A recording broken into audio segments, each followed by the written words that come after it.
Hi everyone, and thanks for joining today's webinar covering the very relevant topic of accessing international investments from your South African trusts and companies. Understandably, you are hesitant to pay the 20% dividends tax to get money out of your company, and if you have a trust that was generally established for succession planning, and therefore making distributions or loans is not always optimal. In today's webinar, we will also discuss structured notes as an asset class, with a focus on capital protected notes, which our clients are loving in light of the market volatility we are experiencing and will most likely continue to experience into the foreseeable future. I've had the privilege of working for top international investment banks in London and New York as a managing director since 2001, and every year does unfortunately bring its own set of worries, corrections, and subsequent recoveries, and therefore we all need to plan accordingly. This will be a high-level 30-minute webinar with time for questions at the end. If I don't get to your questions, we will respond separately to you after the webinar. My name is Anthony Palmer, Group Commercial Director for Carrick, and I'm joined today by Abigail Kitsoff from Glacier International and Ben Board from IDAD. Abigail, Ben, thank you both for your time today and for sharing your experience and expertise with us. I know that from discussions with both of you, the year has certainly started out with a bang, and it's crazy to think that we will soon be deep into election season around the world, including South Africa, and getting our heads around the results and market reactions. If I can spend a moment talking about Carrick, we're a financial advisory and wealth management business. We have deep experience across both our board of directors and our senior advisors who have lived and worked abroad. Our CEO has worked and lived in Singapore, Dubai, and in Japan for over 15 years. And that sort of depth of international experience spans across our workforce. We've got 100 wealth managers. We're across Africa in 7 countries and 12 offices. In South Africa, we're in Cape Town, Johannesburg, Pretoria, Durban, and along the Garden Route. And it doesn't really make much of a difference whether you're living in Nigeria or you're living in South Africa or you're living in Ghana. The story is the same. We all love living in the countries that we choose to live in, but it does often come with a level of risk, and it makes sense. Although we're living in a warm climate, people say keep your money in a cool climate. And that is what we're going to be talking about today. We've got just over $1 billion under management. The majority of our clients are entrepreneurs, CEOs, FDs. So we understand what it takes and has taken to make your money and how important that preservation and protection of that is. We obviously operate in a very, very highly regulated environment. And the next 2 points really, for me, epitomize Carrick. We are very, very solution driven. We sit with our clients, we sit with you, and we make sure that we understand your objectives, your family circumstances, your risk profiles, and build a bespoke solution for you. And then from a relationship perspective, we see you face to face every 3 months. We keep up to date with the changing circumstances as you evolve as a family, as your business evolves. We make sure that we're very, very up to date with those changes. We do try and differentiate ourselves by focusing first on ownership structure, so how best to actually hold your assets. When I talk about that, really we're looking at some aspects such as succession planning, looking at asset protection and tax efficiencies. And Abigail is going to talk in much more depth about that. But in my mind, asset protection used to be sort of number 3 on the list, and it's actually leapfrogged to number 1. People are really worried about the political risk and what access governments have and countries have to their finances. So that is something that at the moment is very topical. I mentioned the elections coming up, and so it is front of mind. Once we've got that ownership structure correct, then only do we look at the underlying investments. And that Ben Board is going to talk to us today, as I mentioned, about this asset class called structured notes and explain that to us, focusing on the capital protected notes. Carrick also does full holistic financial planning in South Africa. We do everything other than medical aid, spanning from life cover to detailed estate planning. So really looking forward to hearing from Ben and Abigail today. And I do need to also say that Carrick is 100% independent. If you click to the next slide, you'll see that I even used the word fiercely independent. And what does that actually mean? Well, very simply, Carrick sits on the same side of the table as our clients. We therefore go out to the world. There's no bias. We choose the best providers, the best products, and build the best solutions using all the different products and service providers that we have, making sure that at the end of the day, our clients are getting the best outcome. That means, unbiased, objective advice and freedom of choice, which is actually very important in this day and age.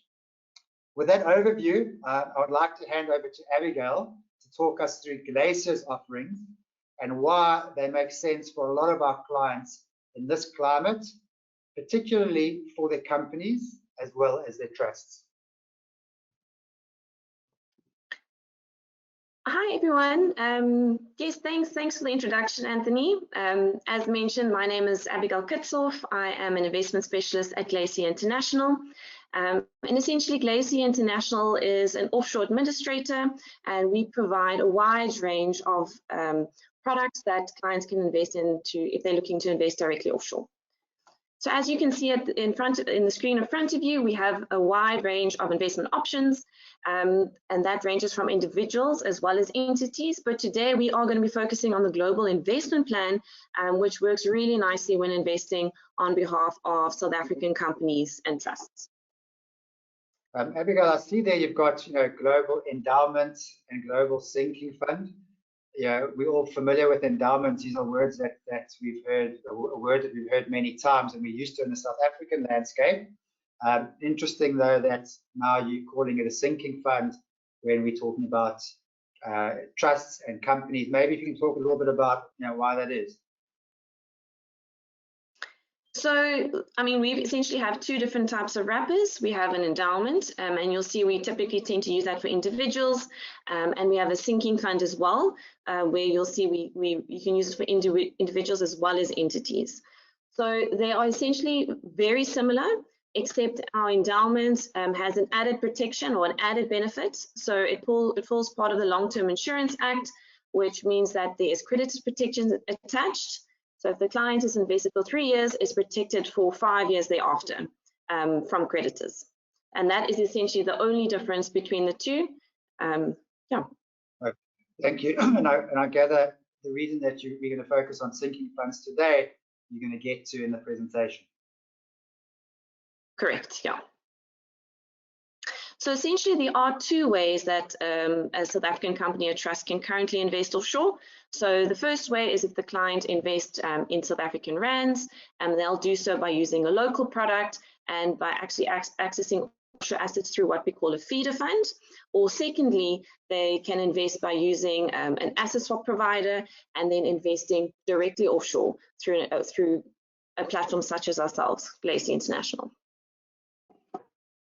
However, if you look at those two options, structuring it is an important consideration, because from a capital gains tax perspective, there is a big difference between those two solutions. So if you are investing through a local platform and investing in rands, the capital gains tax is going to be taxed according to rand gains, where if you first do the asset swap and then invest offshore, you will be taxed on what we call dollar gains. So that is an important consideration, because if the rand continues to depreciate over time and your investment stays the same, the capital gains tax you're going to pay is going to be significantly more than if you're only going to be taxed on the actual growth of your investment, which is the case when using a wrapper. But essentially, there are three advantages of using a wrapper for a local South African company or trust. So as I mentioned, it's the capital gains tax perspective. Secondly, there's from a tax reporting perspective, if you are going to use the wrapper, the tax is calculated within the plan. And then thirdly, if you are investing in rands, there will be a limited range of funds, not to mention that most asset managers have offshore capacity constraints, which means they can only invest a certain amount of clients' funds offshore, where if you are investing directly offshore, you can access the entire investment universe. So just to summarize in terms of tax efficiency, so this is when you're talking about a South African trust as well as a South African company. So a South African company, when they invest in a wrapper, the tax stays the same. So capital gains tax will be at 21.6%, income tax at 27%, and dividends withholding tax at 20%. However, if you look, as previously mentioned, there will not be capital gains tax on payable on rand depreciation. However, if you're looking at a South African trust, because it's invested in a policy-owned fund, we will actually look through to the beneficiaries, which means that we will apply that tax rate according to the individual tax rate. However, also an added benefit of the wrapper is that we will tax according to what we call the 5-fund approach, so it's more tax efficient. You'll be taxed at the policyholder tax rate. So CGT will be at 12%, income tax at 30%, and dividends withholding tax at 20%. It's also important to note that, as I mentioned, the tax is calculated within the plan. There we go. If I can pause you for just a quick second there. I mean, that's pretty amazing. Yes. If I've got a local trust, I'm paying capital gains tax at 36% and income tax at 45%, unless I distribute that to the beneficiaries, and then they'll pay that at their own rates. But the whole point is to keep those assets within the trust. So you're saying that I can reduce. So number one, I can access offshore markets. I'm not taxed on rand depreciation. It doesn't form part of that capital gains. And the capital gains that are there from true growth offshore, I'm paying 12% as opposed to 36% in the case of a trust. Correct, absolutely. Thank you. So if we move to our next slide, so this is quite a busy slide, so just bear with me, but just to show you what the capital gains tax effect can have if you are invested, if you are paying it on rand gain versus dollar gains. So the blue line shows if we're investing directly in a Satrix fund, so it's through a feeder fund, where the red line is showing if you're going to invest directly in that fund. So here you can see we used a 10 million rand investment. The forex at that point was 973, which is just over R1 million. The return on the feeder fund is 260%, where the return on the Satrix fund is 96%, and there you can see the difference in the return was due to the rand depreciation. So essentially what this shows you, to you is if you're looking at a local wrapper, so a lot of clients will rather use a local endowment to still use that the more tax efficient tax rate, or if they are actually using a wrapper, you can see there that the first scenario is showing the rand, if there is rand depreciation, and the second option is actually showing that the client will benefit for just under 2 million rand. And we're looking at a South African company. Once again, you can see the difference there. They don't have a tax benefit. However, they are going to have a benefit by not paying tax on a depreciating rand. So that's a material difference. Correct, absolutely. Actually, it's amazing because we have these types of conversations every day. In fact, yesterday, I was in a meeting with quite a sophisticated asset manager. When I told him about this, he had no idea, literally no idea. So sometimes we make assumptions that people actually know all the tools that are available to them. And it was quite reassuring to me that Carrick does stand out often from a structuring perspective, because we are maybe, when it comes to the offshore space and offshore options, we do understand the landscape a little bit better.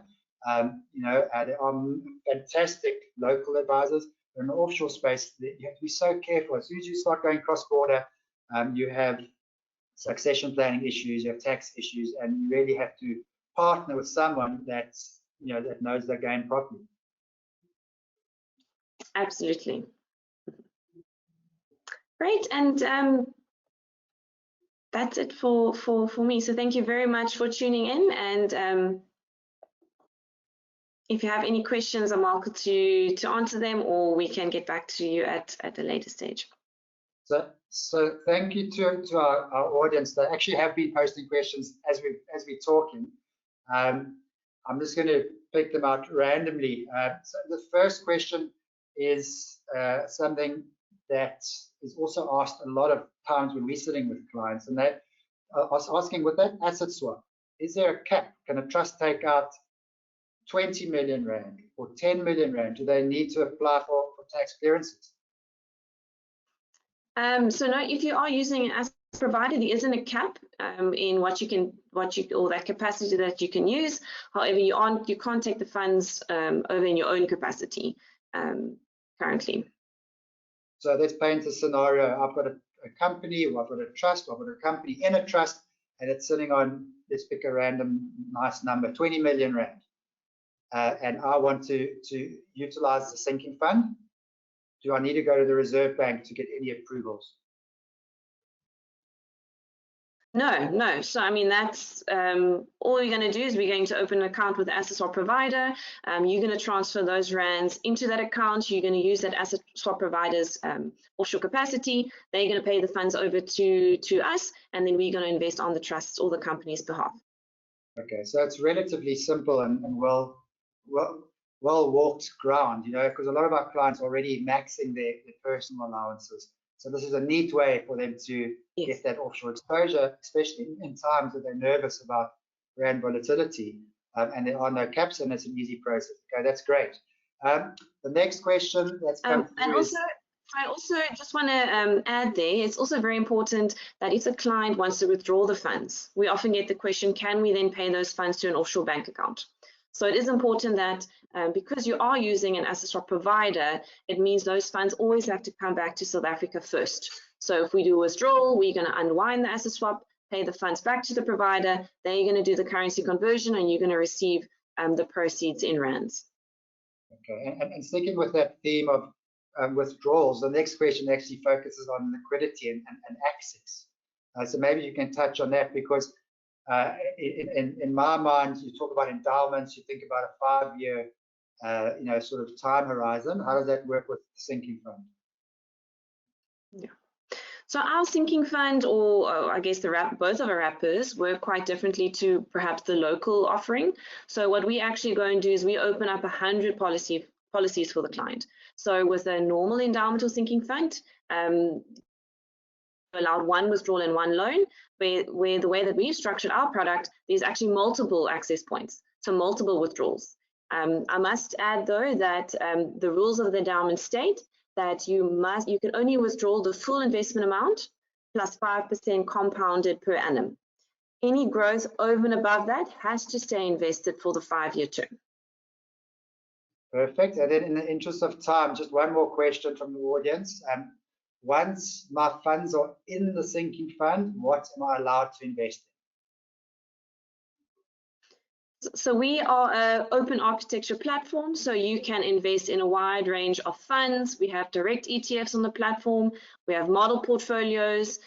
Through Carrick, we've got the structured note solutions, and then we also have stockbroking as well. So you can essentially invest in a wide range of assets. All right, fantastic. And then the last one that's just come through now, how much does this all cost? So let me take that question, and I'll simplify it, because you know one of Carrick's roles here, there's literally up to 6 or 7 counterparties that we deal with. As you can see, there's 3 of us here on the screen. There's asset swap providers, there's offshore platforms, and the list goes on. So one thing that Carrick does is also act as a project manager. And we cut through all that complexity in the background, and we deliver a simple solution to our clients. If we go into a structured note as the underlying investment, and if the investment is above $500,000, so call it 10 million rand, the all-in fees, that's including every single counterparty, including Carrick's advice fee, Glacier's fee, investment fee, the asset swap fee, everything can be as low as 1.2% per annum, which is exceptionally good. As the investment size comes down, so there are an increase in charges, but for smaller investments, it will not exceed 2%. So anywhere between 1.2 and 2% as a rough guide, which, if you look at your other investments and you include and add up everything, I think that's actually very, very reasonable. All right, great. So thanks, Abigail. Very, very informative. Ben, I think over to you at this point in time, to introduce IDAD, introduce structured notes. Thanks for being so patient. Structured notes have been an asset class that Carrick does use extensively, and we continue to use as a key building block in our portfolios. And hopefully after Ben's presentation, our listeners can understand what an amazing asset class it can be. Thank you, Anthony. Thank you, Abigail. And good to meet you guys. Thank you. So IDAD. So IDAD stands for Investment Design and Distribution, and we've been in business for over 20 years now. I personally have been in the markets for over 20 years now, working for European investment banks. And apologies, my name is Ben Board. I should have said that at the beginning. But yeah, so I've been in the markets for over 20 years, working with European investment banks. And actually, IDAD was my first client, one of my first clients, when I was a junior working for the Dutch bank ABN AMRO. So I've known the business for a very, very long time. So at the moment, there is approximately 1.4 billion US of products outstanding through IDAD, which for me is an incredible quantity, and just shows our expertise. The backbone of the business is structured products, and I will explain shortly what structured products are.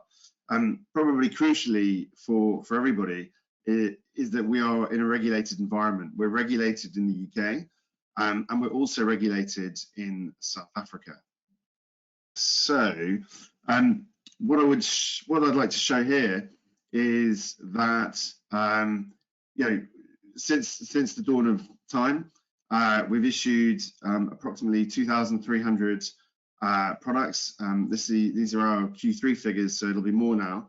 And the average annual performance on all of our matured products is 7.87% per annum. So again, I'll explain more about structured products, but these are split between different asset classes, but typically equities, and also split between different target shapes. Some people are looking for income, some people are looking for growth, and some people treasure capital protection over and above every other requirement.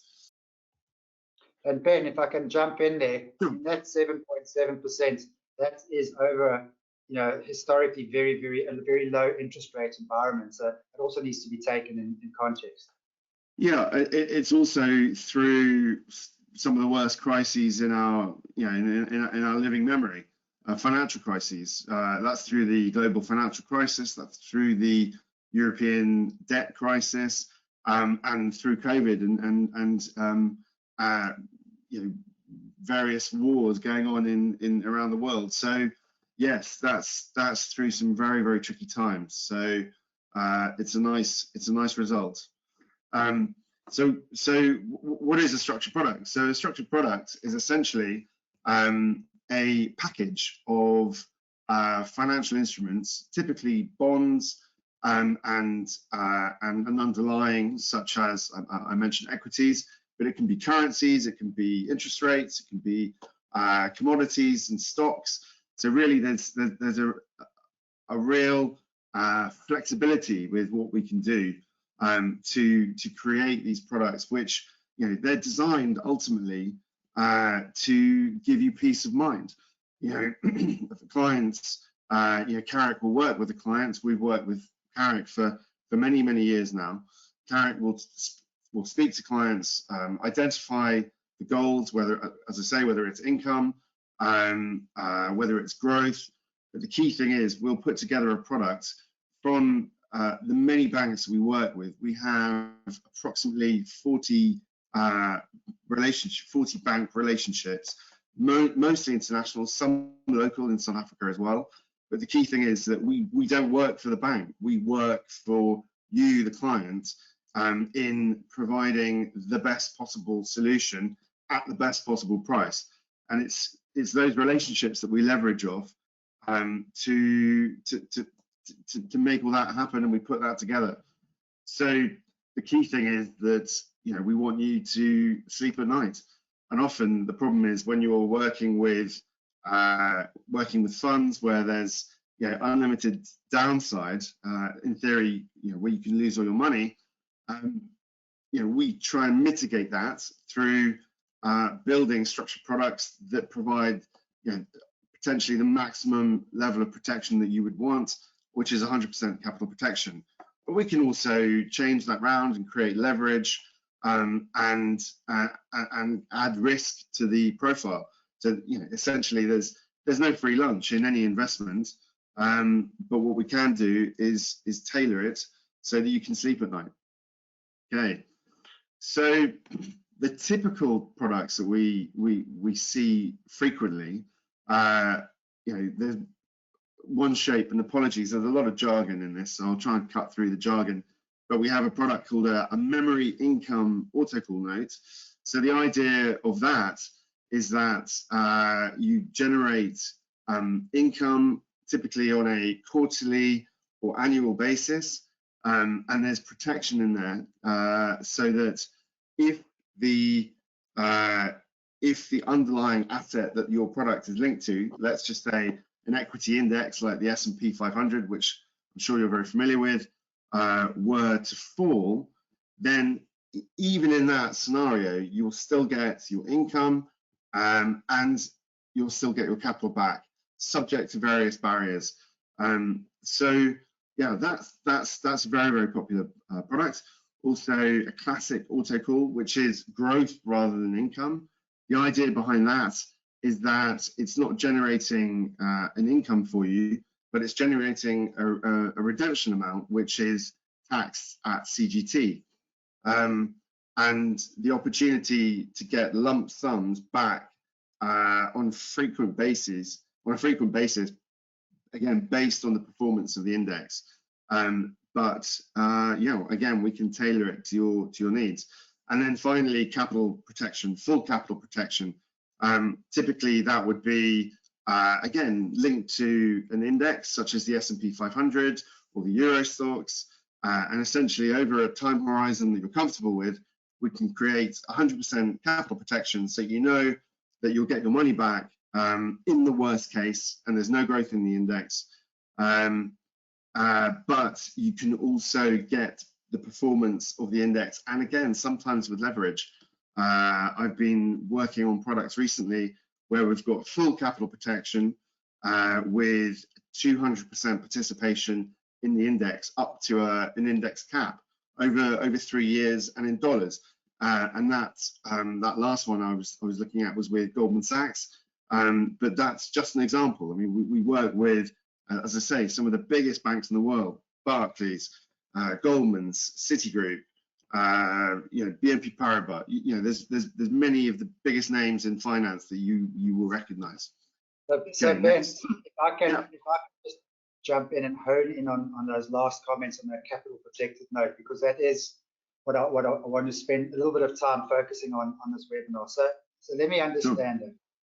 So let's say you've got, I don't know, call it $100,000 that you want to invest, and let's use Goldman Sachs as you said in that example. So Goldman Sachs will issue or you'll buy a structured note from Goldman Sachs.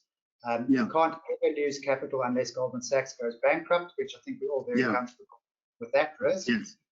And let's say it's linked. I think you mentioned you know, some European markets, Switzerland and Europe.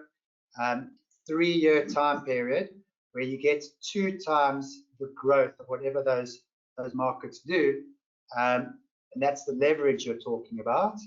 Right. But you've got a cap, because you can't have your cake, I guess, and eat it, right? So you can't lose your money. So that's an amazing situation for clients that are either cautious or that are more adventurous, but are worried about the markets. And I think in the beginning, it was how I opened, saying there's always uncertainty in the market. I mean, right now, I'm not going to list, but there's at least more than 5 significant events that are happening right now around the world that could have a material effect on markets. So if I take the base case scenario in my head, we're not going to go into a recession. We're not going to have a massive hard landing, although to give me peace and I'll be able to sleep at night knowing that I've got that capital guarantee. I also don't think we're going to shoot the lights out, because if I did think that, then maybe this note's not ideal. Then you want to just go into an index directly, knowing that you've got all the downside. I believe that the markets are going to carry on ticking along quite nicely in this current environment. When interest rates start coming down, it should be a boost for equities, but I don't think it's going to shoot the lights out. So for me, that leverage that you mentioned of 2 times, whatever, let's say the Euro Stoxx makes 5% in a year, you in essence getting 10%, but it's over a 3-year period. So if it's made 10% over a 3-year period, you will get 20%. So for me, the market that we're in, that's an amazing product. And yes, the cap, the maximum that you can get, I think you said was 30%. So who cares? 10% a year in dollars for me is fantastic. Oh, by the way, you've got downside protection. So it really feels for me, this product right now feels like an unbelievable product. And I'm glad that we've got someone like you. And just to reiterate what Ben does, when I speak to Ben, which is probably 5 times a day, he doesn't just phone one bank. He's got deep relationships. So he mentioned, multiple banks, but he'll come back to me with at least 6 or 7 bank prices and say, listen, man, Citi can do this, Goldman can do this, BNP can do this, UBS can do this. And we look and we compare, because banks have got priced these different notes very differently at different times, because they might have a particular axe on one index, or for whatever reason they're not pricing well at a particular moment in time. So the service that IDAD provide us is invaluable from a market knowledge perspective, but also that relationship that they then can pick up the phone and he's speaking to a trader at Citibank that he's known for the last 20 years. And so he's getting quick turnaround times. And then he does manage also to squeeze the best pricing from them by putting them in a beauty parade and saying, well, look, this is the price that you have to get to, because you can get this from someone else. So long story in saying that we love structured notes, but I really like these capital protected notes at this point in time. Yes, and I think I also need to highlight that essentially these are contracts. There's no discretion from the banks. There's essentially a written formula in a contract, in a written contract. So unlike a fund, whereby the fund manager can write to you at the end of the year with a letter apologising for missing his benchmark and explaining why. That doesn't happen. There's no discretion. There's no active management. If in this example, Goldman Sachs is promising you 2 times the performance after 3 years in the index, well, that is exactly what will happen. They're not going to write to you and go, "I'm terribly sorry. Interest rates are up. Interest rates are down." There's nowhere to hide. It is a contract, and that's. I'm smiling, Ben. Sorry to interrupt, because someone's just sent a message saying, "Sounds too good to be true. What is the catch?" Well, that's. I was just about to move on to that. So I think the catch is essentially credit risk. So because these are contracts, they're only as good as these pieces of paper are only as good as the entity that's writing them. So credit risk is the key thing. So typically we will only work with the biggest and best global institutions. They tend to be A-rated by all the major credit rating agencies, and that's the catch. So they are essentially bonds. So we tend also to only use the highest tier of debt. So senior unsubordinated.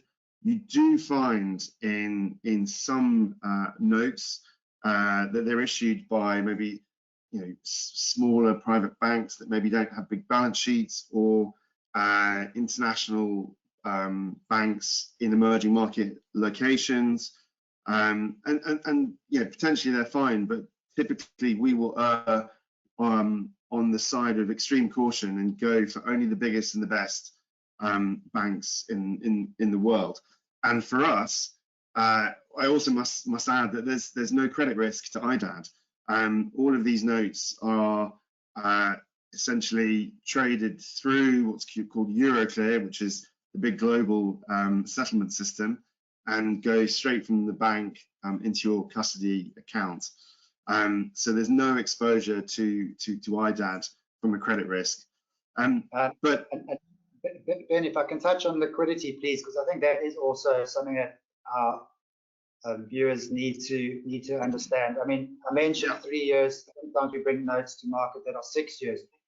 Yes. I would like to emphasize that holding, it's always intended to hold notes to maturity. There is a market. The issuing bank will buy those notes back in part or in whole if clients need that liquidity, but you'll get whatever the market price is of that note at that particular point in time. So, a word of caution to clients is, if you think let's say it's a 3-year note and you think you might need the money in 1 year, it's not for you. You need to be comfortable investing for that full 3-year term. That's absolutely right. They're not designed to be trading instruments. We can create trading instruments, but typically these structured products are investments, and the goal is to hold them to the maturity, to the term that we've designed them for. You're absolutely right. And if a client needed to sell, there is liquidity. There's a bid price, and in the 20 years that I've worked in this business, and again through some of the most major crises, financial crises in living memory, I've never once found a bank that hasn't been prepared to show a bid for clients that want to get out of the product at short notice. So yes, there is liquidity. Absolutely right. Please. Okay. So I think many of these points we've we've talked about already. But essentially, it's just highlighting the flexibility of these products, and frankly, there are opportunities in every market. We can create products that generate a return if markets go down as well as go up, but we can also generate a return if clients go if markets go sideways. So there's a lot of flexibility on how we generate returns, and essentially we can facilitate capital protected and interesting products no matter what the market environment. Okay. Yes, so again, for clients, capital protection helps you sleep at night, which is extremely valuable. Defined returns, it comes back to that, essentially that documented contractual formulaic payoff, no discretion from a fund manager. Again, we can create the payoff and the return that you're looking for. Sometimes there's early maturity we can build into it, and as Ant mentioned, liquidity. Lots of positive returns, and also typically they're very clear to understand. We will get essentially a mathematical term sheet from the bank documenting what happens, and we will transcribe that into a document that is easily understandable for all clients. So it's very clear how the product will work. Again, I'm labouring the point, so apologies for that. But it's if markets are up and 15% and you've made 10, okay, you're pretty happy. But if markets are up by 1% and you've made 10, you're extremely happy. But actually, it's often that capital protection element that is the most attractive feature of structures. Markets are down by 30%, but you're getting all your money back. Again, that's extreme relief. So I think it's something that often people forget, that it's losing money is the worst thing in the world, and our goal is to create capital protection that prevents that from ever happening. I mean, don't get me wrong, there are risks when they're not capital protected, but we can mitigate those risks as best possible. Okay, so again, I think we've talked about this. The key points: risk, returns, duration, currency, economic conditions, and of course, which banks. So I think one of the elements of banks is that they all have different risk appetites at different points in time. So as Ant mentioned, part of my job is to speak to all the different banks and try and gauge that appetite in order to get the best value and the best product and the best pricing for you. And when it comes to counterparty risk, which is the credit risk that I mentioned, we monitor that, and obviously we share that with Carrick all the time. We look at all the credit ratings, which are updated typically on a daily basis. CDS level, again, apologies for the jargon, but that is a credit default swap, and that's essentially the cost of insuring a bank bond. What that indicates is the risk worthiness or the credit worthiness of the bank. The more expensive it is to insure their bonds, the riskier the bank, and that does move on a minute by minute basis. There's a traded market out there, so you can actually almost in real time see the risk worthiness, the credit worthiness of the banks that we work with. And as I mentioned before, things to account for if you're not using IDAD, which of course I hope you will through Carrick, but there are smaller issuers of structured products out there. Often some of the credit risks are slightly esoteric, and often a lower tier of debt is used by some banks, which it's a remote risk, but it can. I have seen regulators tear up or essentially shut down bonds from banks, which is in the lower tier of credit. So it's just something to be aware of. This is a credit report which we produce on a daily basis, and we share that with Carrick and actually clients can see that as well. So we're very transparent with a lot of information that we can share with you.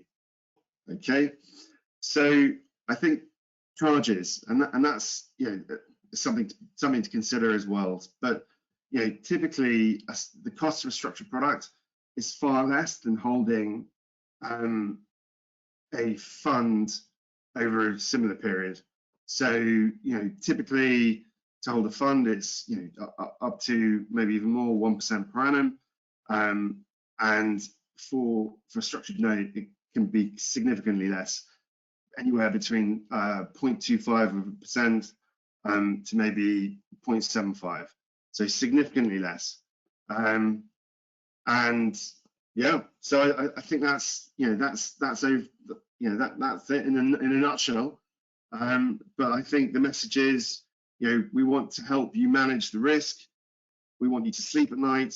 We can build products to suit your views, and we can do it with the biggest and best banks in the world.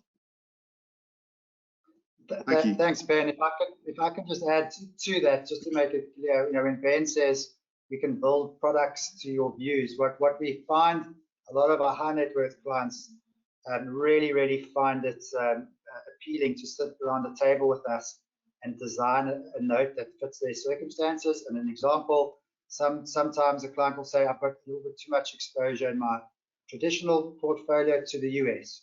I don't want my structured notes to have exposure to the US. Or I see a lot of value in a different market that maybe has just sold off and they're expecting a nice recovery.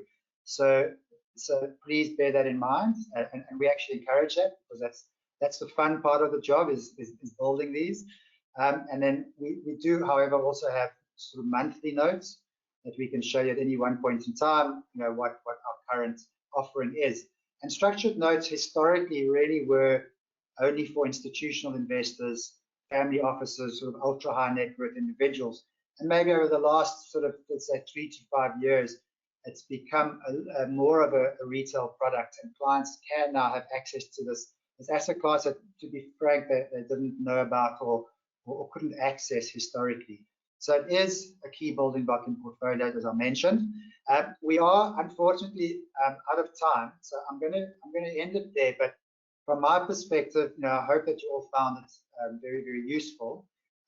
To Abigail and Ben, again, thank you very, very much for your time and participation, sharing with us the market insights and your knowledge.